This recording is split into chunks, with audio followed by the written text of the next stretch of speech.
Assalamualaikum warahmatullahi wabarakatuh. Selamat bergabung di kuliah 9 Matematika Aktuaria 2. Nah, hari ini kita masih membahas tentang model dependent on multiple survivals atau multi-life model. Nah, sekarang kita lanjutkan. Kita akan coba menentukan fungsi hazard rate dari sisa waktu hidup individu berusia XY yang tergabung dalam satu asuransi. Nah, fungsi hazard rate sendiri di sini menyatakan laju kegagalan sesaat pada waktu T. Nah, apabila diketahui fungsi survival pada waktu T, berarti fungsi hazard rate bisa ditentukan. Dalam konteks asuransi jiwa, fungsi hazard rate juga sering dikenal sebagai tingkat kematian atau force of mortality.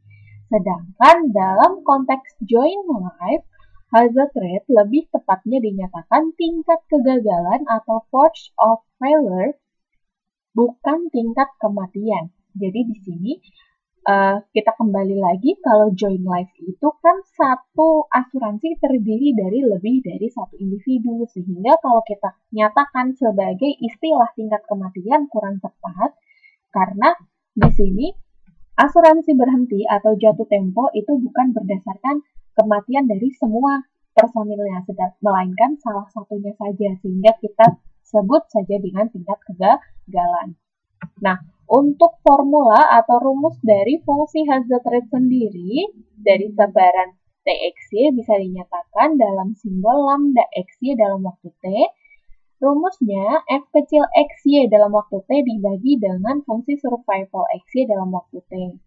Atau bisa juga dinyatakan sebagai negatif turunan SXY terhadap T dibagi fungsi survival XY terhadap T. Apabila ada asumsi Tx dan Ty saling bebas, maka fungsi hazard rate dapat kita nyatakan sebagai formula berikut. Sedangkan untuk notasi ilmu aktuaria, untuk fungsi hazard rate dapat kita tulis sebagai mu x plus t titik 2y plus t, ini juga kita kenal dengan mu x plus t ditambah mu y plus t. Jadi ini simbol lain saja. Jadi kalau pakai simbol ini kalian bingung, nanti satuannya dalam soal misalkan diketahui masing-masing besarannya, nah itu sama saja seperti penjumlahan dari masing-masing nilai mu-nya. Nah, di sini berikutnya kita bahas juga mengenai peluang bersyarat.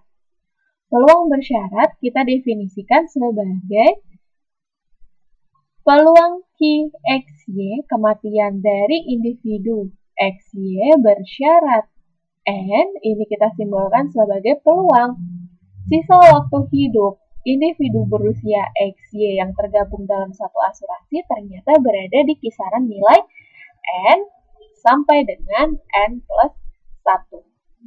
Yang menyatakan peluang kegagalan terjadi pada interval waktu ke N plus 1 atau di interval waktu dari antara N sampai N plus 1 itu bisa kita sebut interval waktu ke N plus 1. Ya.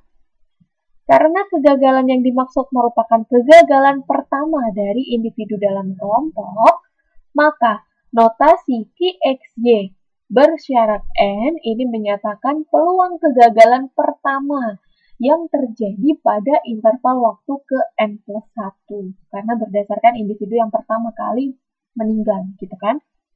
Sehingga bisa kita peroleh besarannya yaitu sama dengan peluang hidup dari individu berusia XY sampai waktu ke N dikurang peluang hidup individu berusia XY sampai waktu ke N plus 1.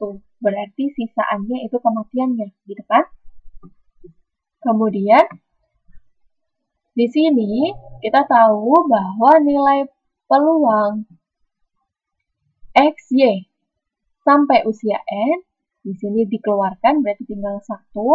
Yang ini berarti tinggal peluang hidup dari usia X sampai X plus N dan usia Y sampai Y plus N. Atau bisa juga kita tuliskan sebagai rumus berikut 1 dikurang P menjadi I. Dan apabila nilai Tx dan Ty-nya saling bebas, maka dapat kita modifikasi formulanya menjadi berikut. Ini sudah tinggal menerapkan apa yang sudah kita pelajari di pertemuan sebelumnya ya. Jadi aturan ini sudah ada di pertemuan ke-9 atau di kuliah 8. Nah, sebagai contoh di sini ada kasus bahwa TX dan TY-nya saling bebas. Kita disuruh menghitung nilai dari peluang kematian X-nya bersyarat 2. Jadi maksudnya di sini diketahui dulu nilai QX-nya 0,08, kemudian nilai QY-nya 0,1, nilai QX plus 1-nya 0,09, nilai QY plus 1-nya 0,15, nilai QX plus 2 0,10, dan nilai QY plus 2 adalah 0,2. Nah, jawabannya kita tadi sudah punya formula ya, jadi tinggal kita masukkan saja.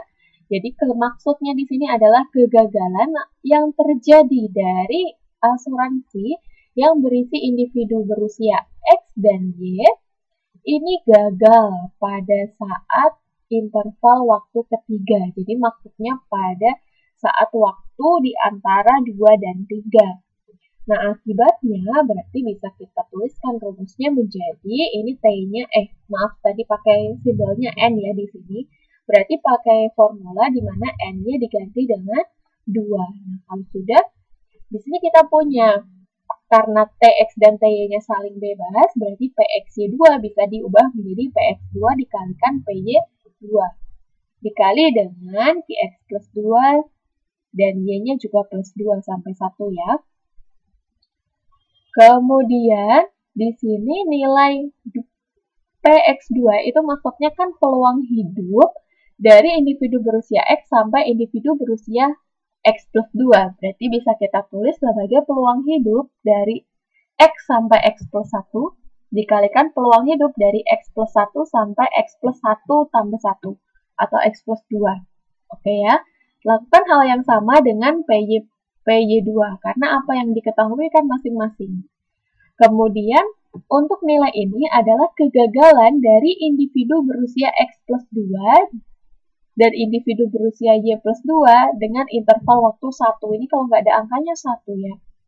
Sehingga hasilnya menjadi di sini kegagalan dari individu X plus 2 sampai X plus 3 ditambah kegagalan dari individu Y plus 2 sampai Y plus 3 dikurang kegagalan dari X plus 2 sampai X plus 3 dikalikan kegagalan Y plus 2 sampai Y plus 3.